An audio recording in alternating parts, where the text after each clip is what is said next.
Hello, everybody. I'm Joe O'Banion. I'm Jay Sanson. And I'm Dallin RV. Welcome to this week's episode of the Seeking Business Podcast.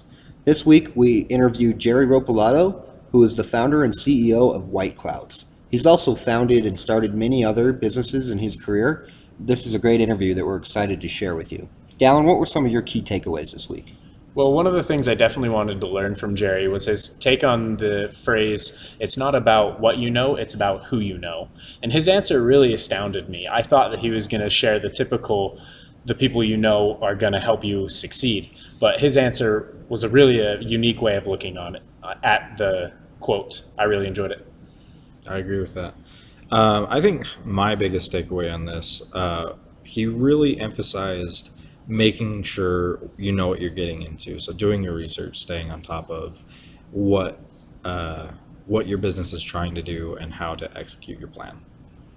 I really enjoy Jerry's strive to keep going. He kind of called it the curse of the entrepreneur, where he's always coming up with new ideas and always wanting to start something different.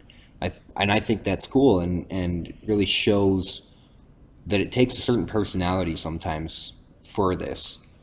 So, well, without getting too much into it, guys, we're going to go ahead and get into our episode. So thanks again for listening. Please be sure to download, leave us a review on iTunes, subscribe to our YouTube channel. Just do whatever you can to help us get this out there to people.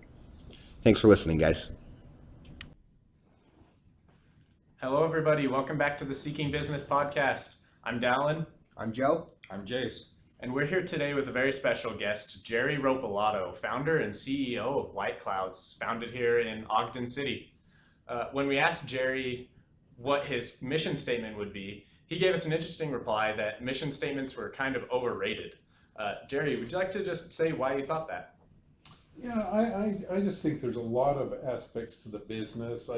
I think it's important you need to understand what you're trying to accomplish, but I think most successful businesses will do a pivot in the early years. So what I mean by that, they'll find a revenue stream or something that works that may or may not contradict your mission statement. So sometimes you've got to step outside of that. I think the purists that stay in a mission statement, lots of times those are the ones that will go out of business. And so that's why I think they're a little overrated. I think it's good, having general marching orders and everyone knows what the company's trying to do and where it's going to go. But I know a lot of people will spend, hundreds of hours trying to write the correct words in a mission statement. I think there's more important things to do with your time. So That definitely makes sense. Yeah, that's a very interesting perspective. I think that's awesome. Well, we're just going to go ahead. We all have questions for you. Okay, that's great. And we'll just go ahead and get started and ask you some follow-up questions as we go. So my first question is, how long did it take you from your first idea of having a business to starting? What was the first actions that you took? So let's clarify first. You want me to answer that in terms of this business or my first? Probably your first one, I would Okay, so say. my first business, I've been working for an individual for 5 years, and I thought, I can do this, so I had 5 years of training, but no business experience. And one day I just kind of resigned, and the back of my mind, I had spent a couple months thinking about how I'd start this business, and I actually did that. It was a total failure. It was a great learning experience for me. We were in business for 4 years. We never made a dime of money. It was interesting. I sold it to a company up in Idaho. My brother went to work for them, and 3 or 4 years later, he had the same itch, came back here to Ogden, started his own business, and has been very successful. DJ Trailers. Oh, yeah? Yeah. Okay. So Larry was my brother, and he'd worked for me, and he kind of went to Idaho with the deal, and so we all learned a lot of things in that process. Right. Yeah, and it was through Larry that I know you. And I wanted to interview Larry for this as well, because I've seen him as a really successful businessman. He's done well. So was that Very discouraging? Yeah, it was. That was a tough time in my life. It's like, what do you do? And so I went back to school. before I started that business, I had 3 years of college, and I was going to major in accounting, and I just didn't like it. Right. I knew I couldn't be in accounting for life, and so when I went back to college, I actually thought hard and long about all the classes I'd taken, what I really enjoyed, and I'd taken a couple computer classes, and so when I went back, I actually got 2 years of college done in 1 year, and they were primarily computer classes. Best decision I ever made. Yeah. I've used that ever since, and even the accounting background has actually been great for business. I just couldn't do books every day, Right. but Just to help you understand Yep, numbers and how you're uh-huh, spending money yeah. and that kind of stuff. so when you're talking to CFOs and you're looking at financial statements, you can actually read them and understand them, and Right. so that was good. So sometimes even failures turn into some good opportunities for you. Yeah, for sure. Well, I think the first thing that I wanted to ask you was, did you ever have anybody tell you that you shouldn't pursue your ideas, or somebody that got in your way told you maybe you shouldn't pursue your dream there? And if so, how did you go about that? How did you handle that? So when I started my most successful company, Perch, I was told, when we started, it was actually called Top 10 Reviews. So we were doing technology reviews on products and services. I was told by a number of people, there is no way you will ever get ahead of CNET and Ziff Davis and PC Magazine. And So was this a website or? it was a website. Fast forward 15 years later, that web property is now, last I looked, was the 26th largest web property in the world in terms of visitors, 125 million visitors a month. We did, well, I think, about 10 or 11 acquisitions. We actually, I thought it was interesting because the person who told me said Ziff Davis at the time, which was a public company, doing about 230 million in revenues. And they said, you'll never unseat them. Guess what happened about 10 years later? We outgrew them. They filed bankruptcy. We came in and put in an offer to buy them. There you go. And our offer was too low. We didn't end up getting them, but we did a number of acquisitions that were very big brands in the space, and so I guess I was told you'll never succeed, and we just went out and did it anyway. Are you still involved with that company? Not anymore, no. I was on the board after I left to start this company for about 3.5 years, and it was just time to move on. I see. And so, my kids still work there, Oh, yeah? and nieces and nephews, and That's awesome. and a lot of friends. But Amazing. Wow, that's incredible how well you were able to carry that. I knew it was successful, but I didn't realize how successful. I don't know if you could see it, but my heart was about halfway up my throat when you were saying those numbers. There were some exciting, some of the acquisitions. The first acquisition we did in that company is we acquired Space.com. It's actually a company called Imaginova, and they own 3 web properties: Space.com, Life Science, and Newsarama, which all were large sites in their own rights. But Space.com, that was the preeminent website in the world on space exploration. Really? And I remember it was about 6 months after we acquired that company. I was invited back because I was the CEO of Space.com now. I was invited back to see the Falcon 9 launch at NASA. So that was the ship that replaced the space shuttle, and I was there on the first launch of that. And so it was a big deal for the press because the space shuttle had been up for 30 years, and this was now replacing it. And we got to go out to the launch site the night before, and there were 2 Cobra helicopters just circling around watching the press, and it was a cool thing. They were 2 days late in launching, and so we were there for a total of 3 days. And I remember when it went up, I was about 10 feet from the countdown launch clock that you see on all the launches. And it was just a surreal moment, but that was kind of a big inspirational thing for me, Yeah. and technology. And so this website, was this just you and some friends who started it? I mean, did you help Yes. code this website yourself? Or? So I actually, me and a friend of mine actually wrote the first code for it. I'd actually asked 10 other individuals to form the company with me. Mhm. And they're all kicking themselves in the butts right now, I assume. No, actually, yeah, they all did quite well in Oh, this. And so, yeah, and so, no, it's even though the company hasn't exited, we had raised, it's almost $200 million. And so each round of funding, the founders had an opportunity to take some chips off the table, so to Right. speak, be able to sell some of your stock. And every time we had that opportunity, we did that. I learned in one of my failures is don't get greedy. Don't get greedy, and when you have a chance to take some chips off the table, do it. And so the founders have kind of done that, and that was a good opportunity for them. And so Yeah. So I think that leads kind of great in my first question. You've obviously had a lot of success.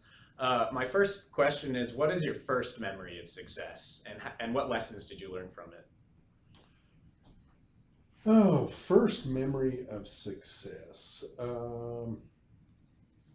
I would say it would go back to sports. I've always been a big sports fan. So my early life, I think there were a number of moments that's where you learned a lot of the attributes of success and what it really means and the thrill you get out of it.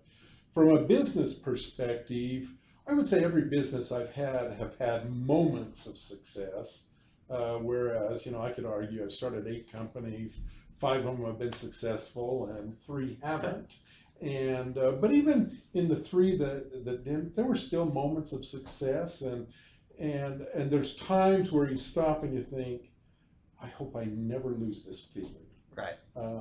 But you always do, because you always have great days in business, and you always have bad days in business.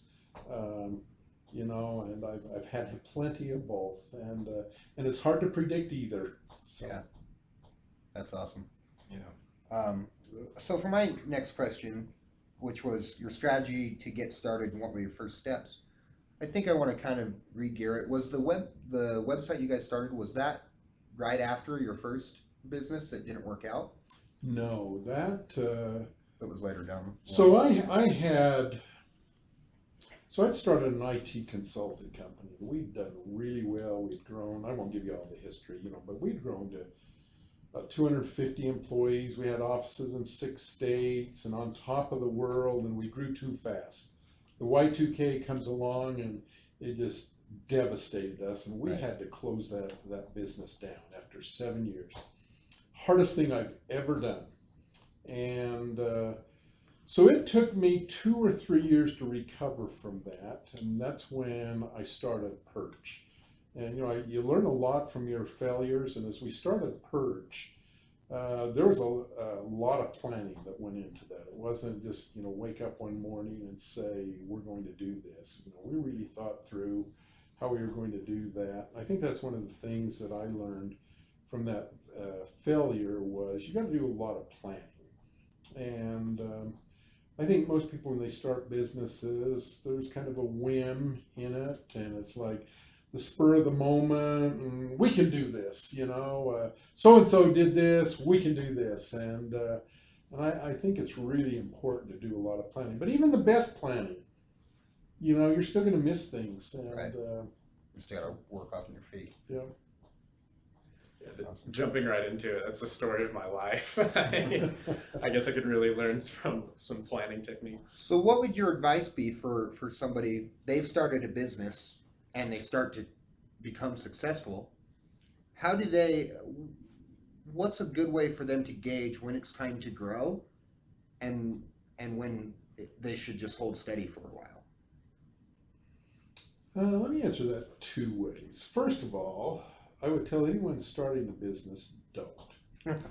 No, I'm being dead serious. You have a better chance of driving to Las Vegas, throwing all your money down on the table, and going red or black.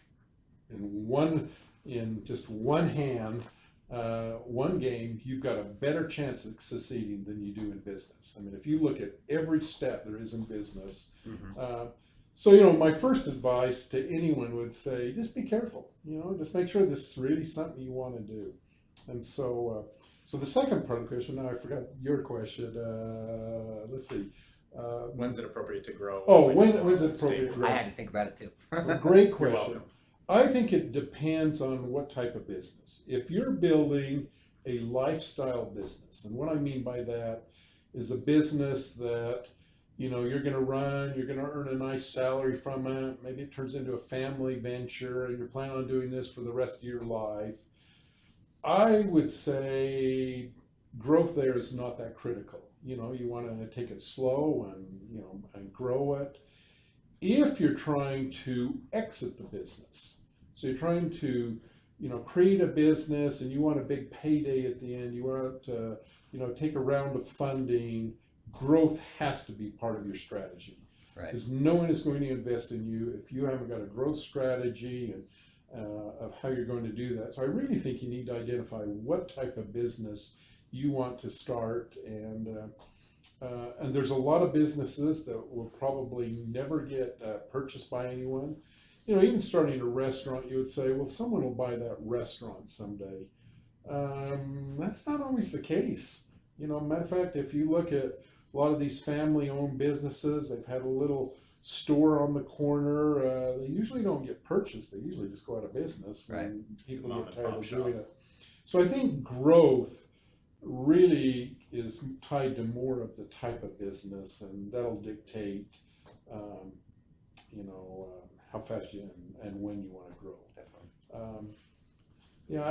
My advice is you got to grow fast, but you also don't want to grow too fast. And that's a hard one to answer. Well, what does that really mean? I think it's probably factored into, how much capital do you have to grow? I sometimes think the worst thing a business can do is grow too fast if you don't have the cash and the capital to be able to grow with you. Because you can go out of business just as fast with high growth as you can with no growth or other problems, and so you have to be a little careful. Well, along the terms of having problems, it sounds like you've had some failures here and there. Oh yeah, I've had some doozies. Everyone does. How do you personally handle those failures? You shed a few tears and you move on. Yeah. I always look at it, you can't undo the past. And you can learn from the past, but you can't undo it. So, I've had plenty of failures, and you just try and move on as quickly as you can. One of my businesses, I had to go through a corporate bankruptcy, and I had to go through a personal bankruptcy. That is a hard thing to do. I'll never forget this. I was in bankruptcy court, and there were a number of people in there ahead of me that had just declared bankruptcy, and they owed like $1,500 to, I won't mention the store, Right. One of the prominent furniture stores here, and they were declaring bankruptcy, and I thought, why are you doing that? And I get up to the judge, and he says, okay, how much are you in debt? And I said, oh, it's in the millions, and that's embarrassing. That is something I will never forget, and I never want to go through again. It was a tough time. Friends that you've known for years don't want to talk to you because you're a failure now, and so I look at failure as just get over it. Move on, and life's too short to get hung up. Worrying about that. What motivated you to do it again then? Stupidity. Now we're talking my language. That's what can drive me. I think, in all honesty, I'm addicted to entrepreneurship. So when my last business, a perch, I'd when I was bought out of the company, we had plenty of money, and I actually retired for 2 days. For 2 days. For 2 days. And I realized, my wife will kill me now, But I just realized, I was too young. What are you going to do? You think, okay, you've retired, and I just had to do something else. And so it took me about 2 days, and I said, okay, I'm going to go start another business, and that's what I did. And sometimes I wished I could go back to that point in time and say, no, let's just stay retired. But yeah, I kind of think it's a curse in a lot of respects. I can see things happen, and there isn't a week goes by that I don't think of a new business idea, and sometimes it's just a curse. Thinking, okay, I can do that. I can do it better. I can do it faster, more cost effectively, and it doesn't always work out that way. And so I think most entrepreneurs kind of struggle with that as a problem. There's too many ideas. Yeah, too many ideas, and total self confidence that you're going to succeed, and lots of times you don't. Yeah. So. Yeah, I remember mentioning this with our first interviewee, Ryan Quilter. He had a similar aspect of life, just way of looking at it. And I noticed just that's a common denominator about a lot of entrepreneurs is that they look at pretty much anything and they think, I can do that faster, I can do that better, I can improve this, and they'll likely go and do it. My next question was more about how do you go about going and doing it, and something really important to me, something I've been thinking about a lot. And if we don't get to the other questions, I just really wanted this question answered today. It was, do you believe the phrase, it's not about what you know, it's about who you know? And if so, just what are your thoughts on that phrase? So I don't agree with that 100%. I think when people say who you know, they think of it in terms of, well, who you know usually translates to who's the rich people you know, who can come in and fund your company. I don't think that is the right way to do that. I think it's important for both, what you know, because I think it's crazy to start a business if you don't have a lot of knowledge about what you're doing. But I think the who you know is more important to bring in people into the business. And so what I mean by that, getting, whether it's partners or getting the right people in the right seats, hiring the right executives or the right people for the right jobs. And I can tell you, knowing lots of people, that's a big advantage. Every company I've ever started, I've always brought in people that I knew, and I may have worked with them before. I knew their skill set, and so I think it's important to know a lot of different people, and but probably for different reasons than what a lot of people think that quote really means. I think knowing people that are going to be the people funding you, I think that's a really long shot. I just think, shoot, even in this business, it's been a challenge getting funding, and shoot, I raised a boatload of money in the last company, and I know those guys, and it's not, yeah. So I think that quote really goes more to the internals, how you grow a company, and bringing people into it, and getting others involved. So yeah, that's awesome, because previous to just now, I was thinking like everyone else that who you know is going to pull you up higher, right. Whereas who you know should be lifting you up. Like yes, you should exactly. be surrounding yourself around people exactly. who will help. Yeah, and I think that's a big important difference there, and so because it's hard to hire good people. I mean, even though today with the internet you've got the entire world, but it's like hiring a salesperson. To me, that is the hardest position to hire in a company, because every salesperson can sell themselves. They're right. pretty good at it, and it's really hard to attract the good ones. And so, I've got one individual that I've hired 4 different times. 4 different times. And so when I started Perch, my most successful, he was the second person I talked to, because I knew what I was getting, he knew what he was getting, and so sometimes knowing people like that really lessens the risks when you start a business. So yeah. Okay, well that kind of leads into my next question then. Um, so you said already one a phrase that you would tell somebody who's starting a business, which is don't. Uh-huh. But what if somebody has that curse of the entrepreneur, as you said, Mhm. and really feels like they want to be in that same kind of thing, whether they fail and start again and again? What is a one sentence phrase that you would give somebody for starting a business? I would probably say make sure you know what you're getting into. And so, that can go a lot of different directions, but, do your homework. Really know the industry you're going into. Who is the competition? What is it really going to take financially to get it started? Are you in the right location to start it? Is it the right time of the year to start it? Right. Do you have all the capital resources? But I think, just making sure you know what you're getting yourself into. Mhm. I've heard and talked to people that just had an idea and, I don't think they've really thought through it. The other thing I think too is, this goes back to who you know.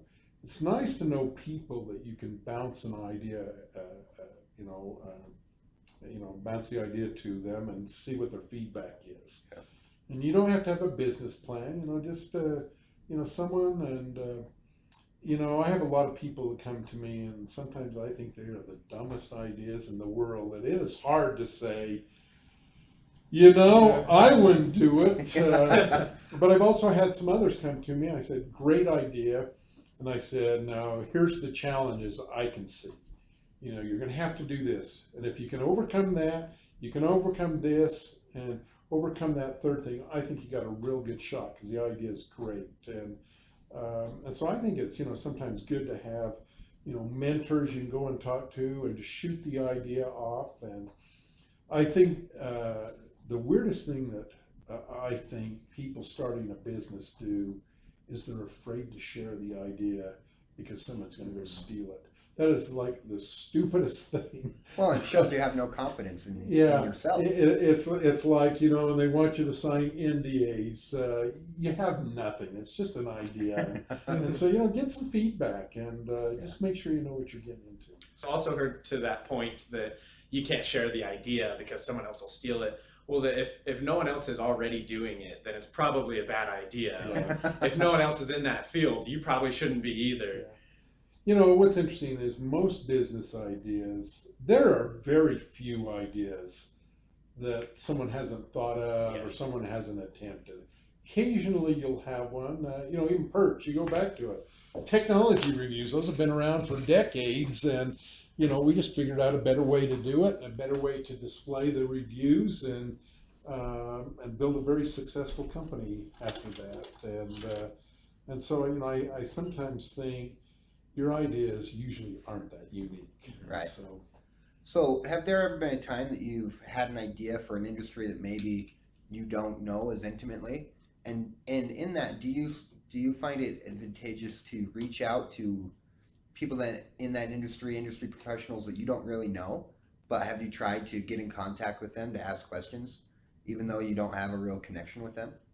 So let me tell you how I started White Clouds, because I think this will answer your question. I knew after my 2 days of retirement, I wanted to start another technology. I love tech. To me, great opportunities in tech, and I felt like, one of my speeches, I talk about the next 100 years of technology. It's one of the seminars I do, and from that, I just felt there were two industries that had lots and lots of potential, still young: Internet of Things and 3D printing. And I didn't have an engineering background, so I didn't think Internet of Things was a good fit for me. And so I thought, 3D printing, that sounds cool. I know nothing about it.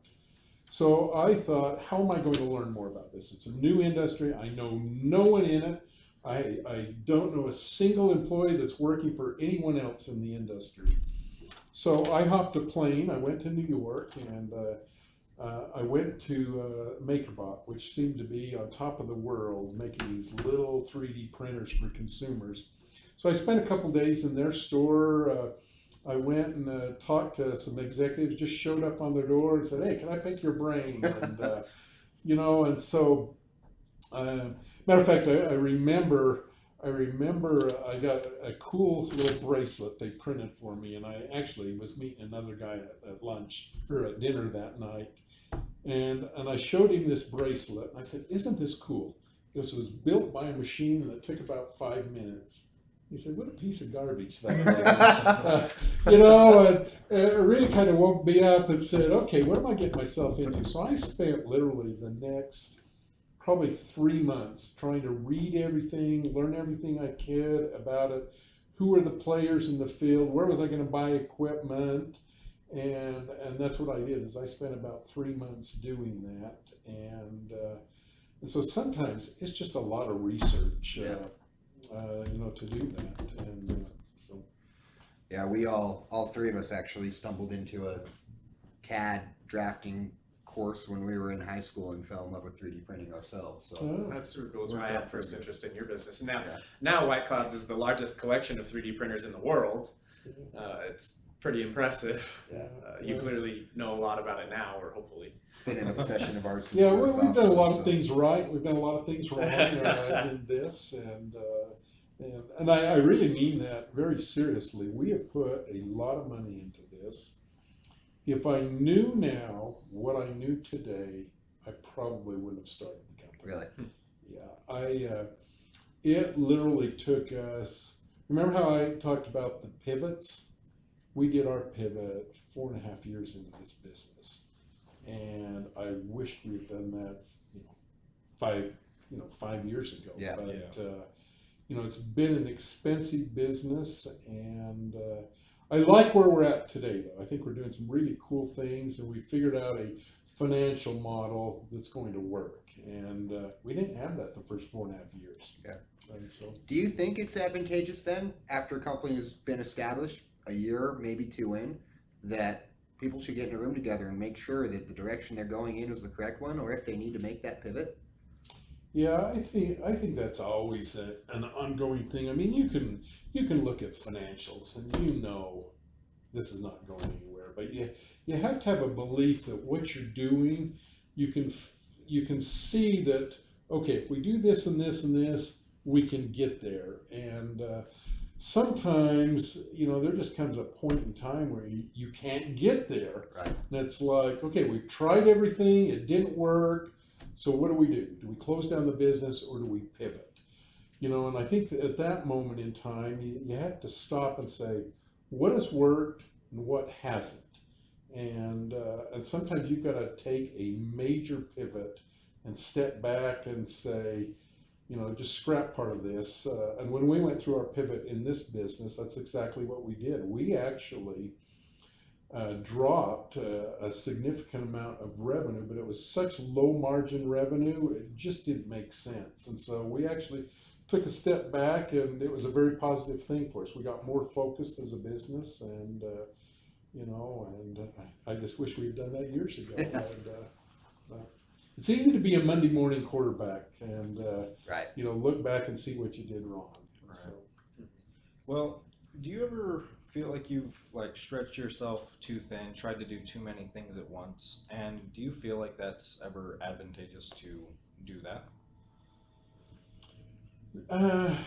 I would say generally, anyone who starts a business almost has to stretch themselves too thin. Right. And what I mean by that is you've probably got to work minimum 70 hours a week, and you might be working 80, 90-hour weeks. And so you're stretched thin when you do that. But lots of times you're starting a business and you got to wear 15 hats because you can't afford to hire this person or hire that person. So I don't look at that as an an advantage of any kind, but I think it's almost something you have to do. Unless you're well funded, and and there's very few businesses that are well funded. I mean, everyone thinks that's easy, and every business. No, I would say 98% of all businesses are not well funded, and so to me, yeah, you really got to put a lot of time and effort into it. So I think you are stretched thin. I think it's how you stay working that makes the difference. Not giving up and rejuvenating yourself. And one of the things I do, before you guys got here, what I tell you I did, I went out and I watched a basketball game. That's what I do. I coach a lot of basketball, and that's how I rejuvenate myself. I get it. Because when I'm doing basketball, I'm not thinking a single thing about the business, and that's an easy thing for me to do. And I So think, you find it pretty important to make sure you take that time for yourself. yeah, I think it's crucial. It kind of reminds me of a quote I heard from Seth Godin. It was, the great thing about being an entrepreneur is you only have to work half time, but you got to choose what to do with the other 12 hours of each day. Yeah, there's a lot of truth to that. There really is. And, I think a lot of entrepreneurs, frankly, are, I don't know if workaholics is the right word, but, I see that a lot in people that start businesses, is they kind of know that, yeah, this is not going to be a 20-hour-a-week job. They just want to succeed. And, It takes a lot of work. yeah. Well, I think this has been great. I think we've gotten a lot of answers to our questions. You've been obviously very insightful. Thank you so much for meeting with us, Jerry. Well, thank you. Is there anything you'd like to say? Anything people could get to, anywhere you'd like people to go to get to know more about you, or learn more about White Clouds? Hey, you can go out to whiteclouds.com. There's some really cool stuff out there to see. And so, if you ever get the chance to sit in and hear me talk about the next 100 years in tech, it's a fun seminar I do. I do that quite often. And so if you ever get the chance. Where do you do that? I do it at a lot of schools and businesses. Sometimes, I'll fly around and talk to some execs. So is there a way if somebody wanted to have you do that for them? Is there a way they can contact you? Oh, they just reach out to me, and I've got a lot of slides. And when we were at Perch, the interesting thing is we had a couple hundred employees in the editorial team, and so this editorial group was talking literally to the brightest minds on the planet. We're talking Bill Gates, Elon Musk, all the tech giants, and getting their views on where things, and so our team, we actually kind of assembled this seminar, and it is a fun one to give. We talk about everything from space travel, to new construction, to building underground cities, medical, transportation of the future, and it's cool stuff. It's fun stuff. So That's all really cool. I'd love to hear that one. yeah, it's a fun one to give. And Cool. Well, great. Thank you very much, and thank you for thanks, you everyone. guys. Yeah, no problem. Thank you for everyone who took the time to listen. We hope you like, share, and subscribe.